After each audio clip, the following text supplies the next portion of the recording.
Here's a question most people are too busy to actually ask. Why are you tired all the time? Not after a long day tired. The kind where you somehow sleep 8 hours and wake up exhausted. The kind no amount of coffee actually fixes. Because here's the thing, you've been told your whole life that this is a sleep problem. And for a lot of people, that's the wrong diagnosis. So today, we're ranking the real reasons, from the ones quietly nuking your battery all the way down to the ones that barely scratch. Pay close attention to the top tier. You're almost certainly living in it.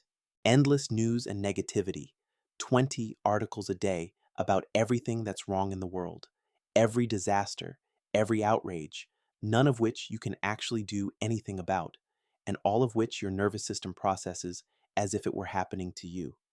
You're carrying the emotional weight of problems that aren't yours, and you don't even notice the cost. Slow leak, but a real one. I'm dropping this in C. Mental multitasking. You're never doing one thing.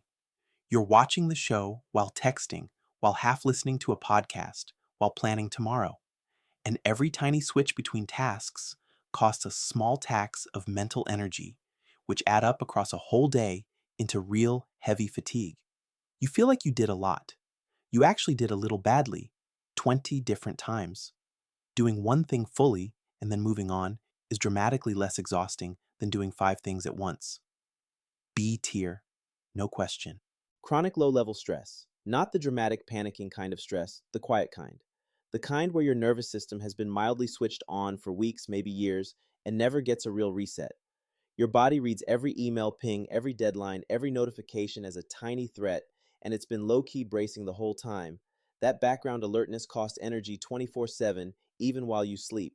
You're not actually relaxing in your downtime, you're just sitting still. That one earns a spot high in A. The people closest to you are draining you. Here's a brutal one. Some relationships hand you energy, some quietly take it. And if the people you spend the most time with are constantly venting, criticizing, taking, complaining, never moving, never growing, you are paying the bill every single conversation in the only currency that actually matters. You can sleep 10 hours and still feel wrecked because the leak was never in your sleep. It was in your circle, hard to admit, harder to fix, and it absolutely earns a spot in S. A lack of morning sunlight.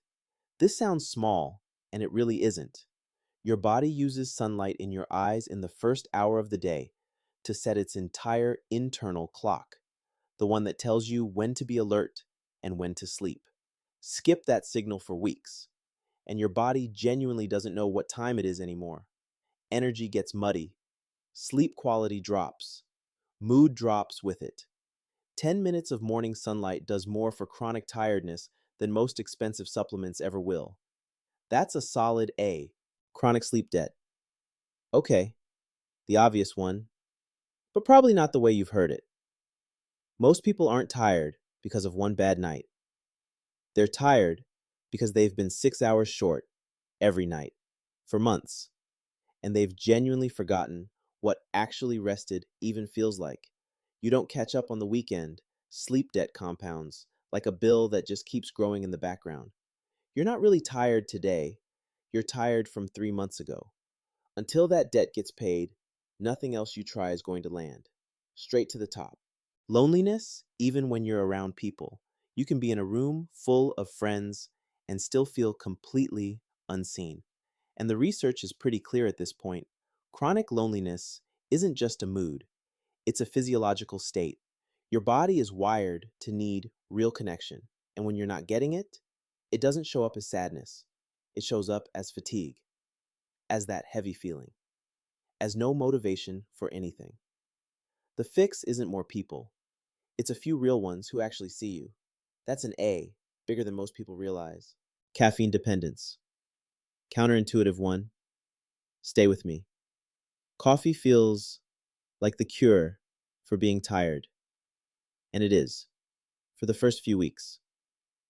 After that, it slowly becomes the cause. The crashes get worse. You need more just to feel normal. And it quietly wrecks the deep sleep that would actually fix you. You're not borrowing energy from caffeine. You're borrowing it from tomorrow. You with interest. Tough one to face. and it lands in B. Mild dehydration. Most people walk around slightly dehydrated and chalk the foggy low feeling up to, ugh, I'm tired. A glass of water before you reach for the next coffee will genuinely surprise you how often that was the whole problem. Not life-changing on its own, but a consistent slow leak you can patch in about 5 seconds. Easy C.